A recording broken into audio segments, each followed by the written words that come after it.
important thing to understand in any organisation is what is the risk profile of your organisation, and every organisation is different, and every organisation let's kind of view to be an organically growing business and a thing. So the threats that exist in each individual business, even if you're in the same industry, invariably has a level of individuality to that company.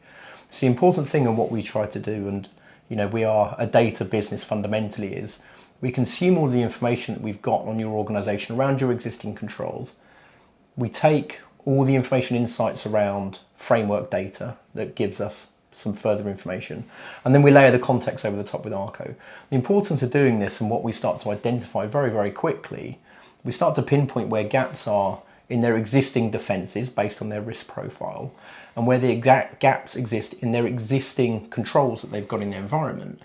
And the culmination of those two data insights help businesses to very, very quickly raise and understand and prioritise where they need to invest in a cyber program. Yeah, I think something we're really passionate about at Arco is this idea of threat-informed defence. So, when you get given this hypothetical blank check, how do you spend that money in the most effective way?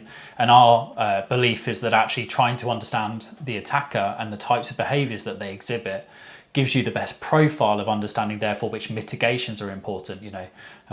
It's the idea of understanding your enemy fundamentally is what's going to enable you to place the investments in the right place. So taking that threat-led approach and allowing that to lead you to some extent, and once you have an understanding of the threat profile, then the second piece of context that's really important is what are your business assets?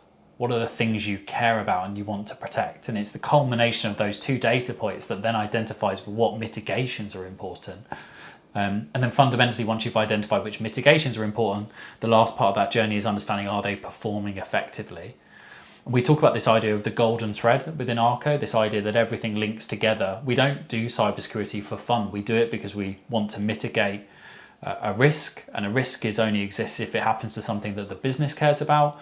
And risks only exist if threat exists. So there's fundamentally this kind of story that exists in every cyber investment that should always be taken back to the threat and the risk.